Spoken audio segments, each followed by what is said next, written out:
दोन समांतर रेषेला एका छेदीकडे छेदले असतात तयार होणारे जे कोन आहेत ते विद्यार्थी प्रतिकृतीतून दाखवलेले आहेत बघा अशा प्रकारे.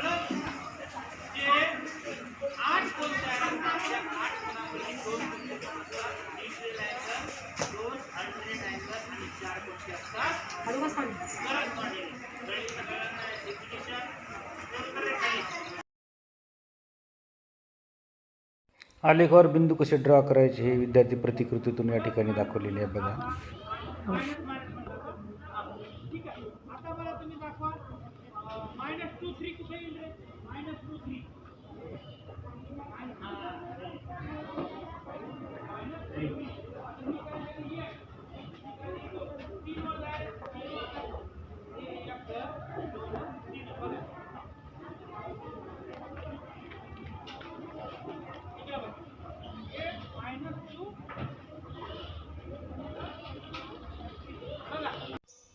पहा विद्यार्थ्यांना मनोरंजनातून कृतीतून वर्तुळ संकल्पना कशी स्पष्ट करून सांगितली.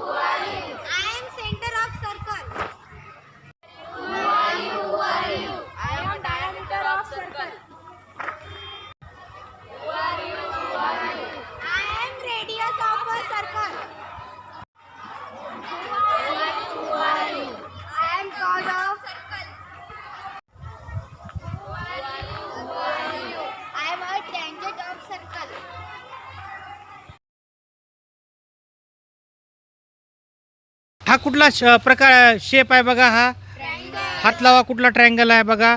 Very good. हा ट्रायंगल आहे. याच्या किती साईड तुम्हाला कॉन्ग्रंट दिसतात? दोन. मग हा ट्रायंगलचा कोणता प्रकार झाला? आयसोसेलेस किंवा बायलॅटरल. कळलं? हा. आणि समजा तिन्ही जर साईड एक सारखे असतात आपण काय म्हटलं असतं? इक्विलॅटरल किंवा त्याला समभुज. आयसोसेलेस म्हणजे समद्विभुज, दोन बाजू सारख्या. आणि इक्विलॅटरल म्हणजे तीन बाजू सारख्या. ओके. आणि तिन्ही बाजू जर सारख्या नसतील तर म्हणजे त्याला विषमभुज त्रिकोण आपण म्हणतो किंवा स्केलर असं म्हणतो. कळाली मग ट्रायंगलची संकल्पना तुम्हाला? ओके. हॅलो. ओके मुलींनो, या ठिकाणी बघा तुम्हाला खाली काय दिसत आहे? टाईल दिसत आहे. ओके.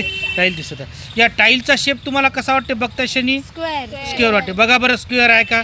स्क्वेअर म्हणजे काय? ज्याच्या चारही बाजू सारख्या. 10 आहे. ओके. 10 आहे. ओके. 10 आहे. ओके. 10 आहे म्हणजे निश्चितच हा स्क्वेअर आहे. स्क्वेअरचा काय एरिया ऑफ द स्क्वेअरचा फॉर्म्युला काय? साईडचा स्क्वेअर आहे. साईडचा स्क्वेअर आहे. मग साईडचा स्क्वेअरचं जर आपण एरिया ऑफ द स्क्वेअर काढतो म्हटलं त्याचा आन्सर किती? Very good. 10चा स्क्वेअर बरोबर 100 स्क्वेअर सेंटीमीटर. आलं लक्षात? आता किती झाली? त्या खांब्यापासून तर इथपर्यंत रेडियस किती झाली? 96 झाली.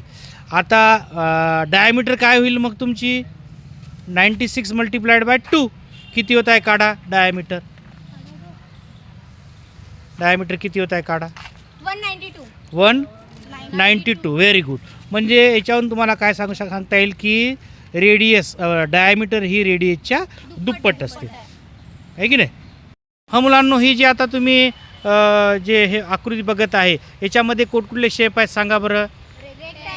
Very good. रेक्टँगल म्हणजे कुठला? हात दाखवा. रेक्टँगल ते आपण मोजायचं आहे आपल्याला. त्याच्यानंतर व्हेरी गुड ट्रॅपेझियम. त्याच्यानंतर सर्कल.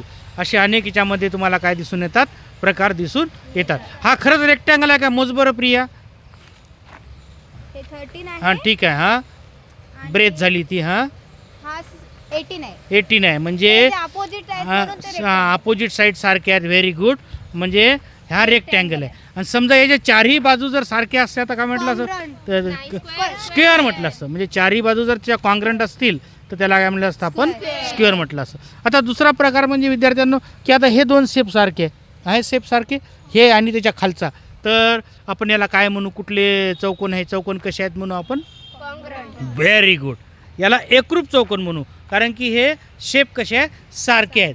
परंतु जर हा शेप जर वेगळा असता, हा शेप सारखा आहे आणि असा शेप असता पण छोटा असता, तर आपण त्याला काय म्हटलं? तर सिमिलर म्हटलं असतं.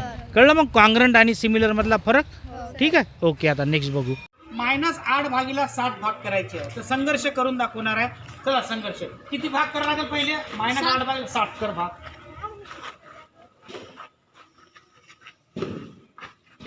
7 हा, एक टप्पा, एक एकक.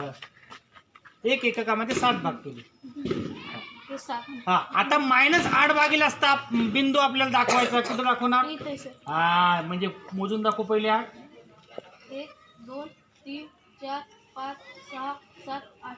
कळालं मुलांना तुम्हाला प्रॅक्टिकली? आता तुमच्या सगळ्याच्या संकल्पना क्लिअर झाल्या का? Okay, thank you. बसा, चला वर्गात.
ही घड्याळ दिलेली आहे, ती घड्याळ दिलेली आहे, ती दिलेली आहे, त्याच्याजवळ दिलेली आहे बघा.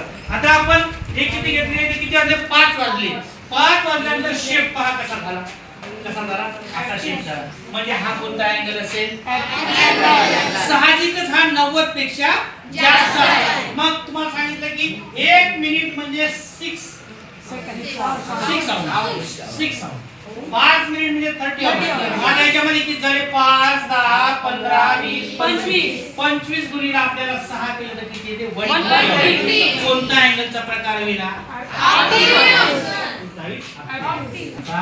विशाल. त्याला काय म्हणतात? विशाल. आलं लक्षात? आता तुम्ही घड्याळ करा. तुम्ही सांगा. आता शेप पण तुमच्या लक्षात येईल. आता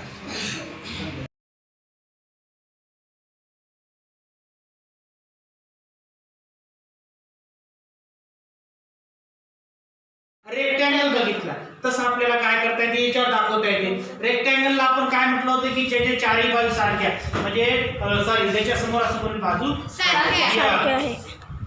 2 3. ठीक आहे.